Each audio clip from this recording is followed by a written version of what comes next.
Chandbali block रे द्वितीय थर बन्या परिस्थिति देखा देइथिबा बेले बन्या पीड़ितों सह ठिया होइछंती समाजसेवी तथा कांग्रेस नेता सत्यानंद राउत। से निज टीम सह चांदबाली ब्लॉक घटपुर पंचायत बन्या प्रभावित अंचल परिदर्शन करी बन्या विपन्न परिवार को भेटी समवेदना जणाइथिले। ଏହି ଅବସରରେ ବିପନ୍ନ ପରିବାରଙ୍କୁ ଚୁଡ଼ା, ଅଟା, ବିସ୍କୁଟ ଓ ପିଇବା ପାଣି ଭଳି ଶୁଖିଲା ଖାଦ୍ୟ ବଣ୍ଟନ କରାଯାଇଥିଲା। ବନ୍ୟାଞ୍ଚଳ ବୁଲିବା ସମୟରେ ବିପନ୍ନମାନେ ସତ୍ୟାନନ୍ଦ ରାଉତଙ୍କ ନିକଟରେ ନିଜର ଦୁଃଖ ସମସ୍ୟା ପ୍ରକାଶ କରିଥିଲେ। ସେ ବିପନ୍ନଙ୍କ ସମସ୍ୟା ଶୁଣିବା ସହ ସେମାନଙ୍କ ସହ ସବୁବେଳେ ଠିଆ ହେବାକୁ ଆଶ୍ୱାସନା ଦେଇଥିଲେ ଏବଂ ସରକାରଙ୍କୁ ପ୍ରଶ୍ନ କରିଥିଲେ। ବନ୍ୟା ଚାନ୍ଦବାଲି ନିର୍ବାଚନ ମଣ୍ଡଳୀ ଭଦ୍ରକ ଜିଲ୍ଲା ବର୍ତ୍ତମାନ ବନ୍ୟା ଘେରରେ ରହିଛି। ପ୍ରଶାସନ ଯେଉଁଭଳି ଅବସ୍ଥାରେ ଆମେ ବର୍ତ୍ତମାନ ଘଟପୁର ଆମେ ବର୍ତ୍ତମାନ ରତନୀ ଆପଣଙ୍କର ଜୟନ୍ତୀ ହେଙ୍ଗୁପତି ମହାନ୍ତି ସାହି ଆମେ ବର୍ତ୍ତମାନ ସବୁ ବୁଲୁଛୁ।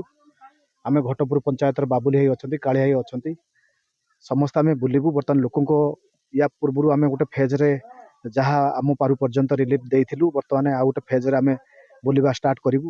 ପ୍ରଶାସନକୁ କହିବା ପାଇଁ ଚାହୁଁଛୁ ତାଙ୍କର ଯେଉଁ ନୋଡାଲ ଟିମ୍ ଏବଂ ତାଙ୍କର ଯେଉଁ ରୋଷେଇ କରିକି ରନ୍ଧା ଖାଦ୍ୟ ଦେବା କ'ଣ ପରିସ୍ଥିତି ବର୍ତ୍ତମାନ କେହି ଅଫିସର ଏଠି ପଞ୍ଚାୟତରେ କିମ୍ବା ତଳେ ଅଛନ୍ତି କି ନାହିଁ ଗଲେ ଜଣା ପଡ଼ିବ। ବର୍ତ୍ତମାନ ଆମେ ବୁଲିବା ଷ୍ଟାର୍ଟ କରିଛୁ। ମୋର ପ୍ରଶାସନକୁ ଅନୁରୋଧ ରହିବ, ଦଳ ବର୍ତ୍ତ ନିର୍ବିଶେଷରେ ସେ ଗୋଟେ କାମ କରନ୍ତୁ, ଯେଉଁମାନେ କ୍ଷତିଗ୍ରସ୍ତ ହେଇଛନ୍ତି ସେମାନଙ୍କୁ ପୁରା ଟିମ୍ ତାଙ୍କର ଗୋଟେ ବ୍ଲକ ମାଧ୍ୟମରେ ବ୍ଲକ ବିଡିଓ ହଉ ତହସିଲଦାର ହଉ ତାଙ୍କ ମାଧ୍ୟମରେ ଗୋଟେ ଟିମ୍ କାମ କରିବା ଦରକାର। ଦେଖନ୍ତୁ ପହରଦିନ ରାତିରେ ବିଡିଓଙ୍କୁ ବର୍ତ୍ତମାନ ରିଲିଫରୁ ଆଉଟ୍ କରିଦେଇଛନ୍ତି, ତହସିଲଦାରଙ୍କୁ ଦାୟିତ୍ୱ ଦେଇଛନ୍ତି। ତହସିଲଦାର ଯିଏ ଆପଣଙ୍କର ତେନ୍ତୁଳିଡିହ ପଞ୍ଚାୟତର ଯିଏ ରିଲିଫ ପାଲ ଦେଇପାରିଲେ ନାହିଁ ତାଙ୍କୁ ବର୍ତ୍ତମାନ ରିଲିଫ ଚାର୍ଜ ଜିଲ୍ଲାପାଳ ଦେଇଛନ୍ତି ତାଙ୍କୁ ଦାୟିତ୍ୱ। ସେ କେତେ ଦୂର ତାକୁ କରିପାରିବେ ନ କରିପାରିବେ ସମୟ କହିବ, କିନ୍ତୁ ଲୋକ ଦୁଃଖ ଦୁର୍ଦ୍ଦଶା ଏତେ ବଢ଼ିଯାଇଛି। 5 ବର୍ଷ 10 ବର୍ଷ ତଳକୁ ଫେରି ଯାଇଛନ୍ତି। ବର୍ତ୍ତମାନ ଯାହା ଅନେଶତ ବନ୍ୟା ପରେ ଦୁଇଟି ବନ୍ୟା ଆସିଲା ପରେ ଆହୁରି ଗୋଟେ ବନ୍ୟା ଆସିବାର ସମ୍ଭାବନା ବୋଲି କହୁଛି। ଭଗବାନ ସେମିତି ନ କରନ୍ତୁ। ଚାନ୍ଦବାଲିବାସୀ ବହୁତ ଦୁଃଖରେ ଅଛନ୍ତି। ଭଗବାନ କେବଳ ସାହା ଭରସା, ଜଗନ୍ନାଥ କେବଳ ସାହା ଭରସା।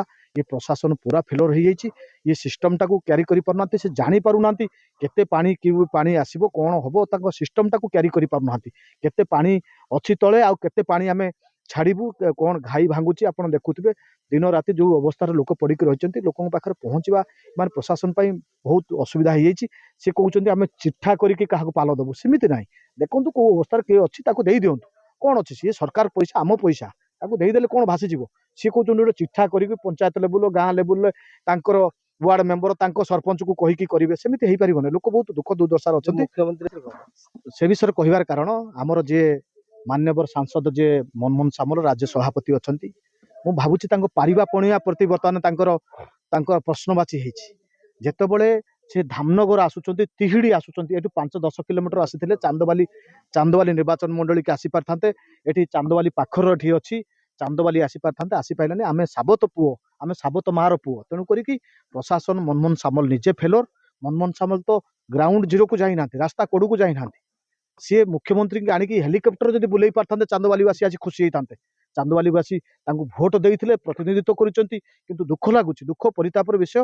ମନମୋହନ ସାମଲ ସେଇଠୁ ମୁଖ୍ୟମନ୍ତ୍ରୀଙ୍କୁ ଫେରାଇ ନେଲେ ପୂର୍ବ ନିର୍ବାଚନ ମଣ୍ଡଳୀ ଧାମନଗର ନିର୍ବାଚନ ମଣ୍ଡଳୀରୁ ଫେରିଗଲେ, କିନ୍ତୁ ଚାନ୍ଦବାଲିକି ଆସିପାରିଲେନି। ଦୁଃଖ ତ ଟଙ୍କା ସାଂସନ କରିଛନ୍ତି, 1000 କୋଟି ଟଙ୍କା କେତେବେଳେ ପହଞ୍ଚିବ, କୋଉଠି ପହଞ୍ଚିବ, କୋଉ ମୁହୂର୍ତ୍ତରେ ପହଞ୍ଚିବ। ସରପଞ୍ଚ ମାନେ ଆଗେ ରନ୍ଧା ଖାଦ୍ୟ ଦେବେ, ତାଙ୍କର ପଇସା ପହଞ୍ଚୁଛି ନା ନାହିଁ ସେ ଗୋଟେ କୁହନ୍ତୁ। କେତେଟା ପଞ୍ଚାୟତ, କେତେଟା ଗାଁ, କେତେଟା ଘର ଭାଙ୍ଗିଛି, ତାଙ୍କ ପାଖରେ ରିପୋର୍ଟ ଅଛି କି ନାହିଁ?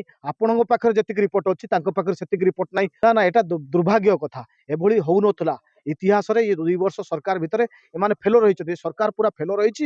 ଏ ପ୍ରଶାସନ ମଧ୍ୟ ଫେଲର ହେଇଛି। ଇଏ ଗ୍ରାଉଣ୍ଡ ଜିରୋକୁ ଯାଉନାହାନ୍ତି, ତଳକୁ ଯାଉନାହାନ୍ତି। ଦେଖୁଥିବେ ଆମେ କେତେ ପାଣିରେ ବର୍ତ୍ତମାନ ପଶିକି ଲୋକଙ୍କ ପାଖକୁ ସମସ୍ୟା ବୁଝିବା ପାଇଁ ଯାଉଛୁ। 200 ଗ୍ରାମ ଚୁଡ଼ା ଦେଇଦେଲେ କିମ୍ବା କ'ଣ ଦେଇଦେଲେ ଚଳିବ ନାହିଁ। ମୋର କହିବା କଥା, ଦଳବତ ନିର୍ବିଶେଷରେ ସମସ୍ତଙ୍କୁ ଡାକନ୍ତୁ, ଡାକିକି ସମସ୍ତଙ୍କୁ କୁହନ୍ତୁ କାହା ଘର ଭାଙ୍ଗିଛି ତାକୁ ଦେଇ ଦିଅନ୍ତୁ। ତାପରେ ଲିଷ୍ଟ ହବ କ'ଣ ହବ କ'ଣ ନାହିଁ। ପାଲ ଖଣ୍ଡେ ଦେବା ପାଇଁ 500-600 ଟଙ୍କାକୁ ଆପଣ ଗୋଟେ ଦିନ ଲଗେଇଦେବେ, 2 ଦିନ ଲଗେଇଦେବେ, ପାଲ ଲାଇନ ଗୋଟା ଚାଲିବ, ସିଏ ଗୋଟା ସିଷ୍ଟମ ଚାଲିବ। ଏମିତି ହବା ଦ୍ୱାରା ପ୍ରଶାସନ ପୁରା ଫେଲର ହେଇଛି। ଖାଲି ଏସି ରୁମରେ ବସିକି ତାକୁ ଇଏ କରୁଛନ୍ତି। ଜିଲ୍ଲାପାଳ ମଧ୍ୟ ଆସିକି ଖାଲି ଦେଖିକି ଯାଇଥିଲେ ପୂର୍ବ ବନ୍ୟାରେ। ତାକୁ ଗ୍ରାଉଣ୍ଡ ଜିରୋ ତାକୁ ମାପକାଠିରେ ସମସ୍ତଙ୍କୁ ନେଇକି କାମ କରନ୍ତୁ, ସର୍ବଦଳୀୟ ନେଇକି କାମ କରନ୍ତୁ। ସମସ୍ତଙ୍କୁ ନେଇକି, ଯିଏ ବିଧାୟକ ହାରିଛି ତାକୁ ନିଅନ୍ତୁ, ବିଧାୟକ ଯିଏ ଜିତିଛି ତାକୁ ନିଅନ୍ତୁ। ସବୁ ଦଳର ଲୋକଙ୍କୁ ନେଲେ ମୁଁ ଭାବୁଛି ବନ୍ୟାଟା ସମସ୍ତେ ତାକୁ ସମାନ ଆଖିରେ ଦେଖି ହେବ, ସମସ୍ତଙ୍କୁ ଲୋକଙ୍କୁ ନ୍ୟାୟ ମିଳିବ। ଚାନ୍ଦବାଲିରୁ ପ୍ରଶାନ୍ତ କୁମାର ପାଣିଙ୍କ ରିପୋର୍ଟ, ରିପୋର୍ଟର୍ସ ଟୁଡେ।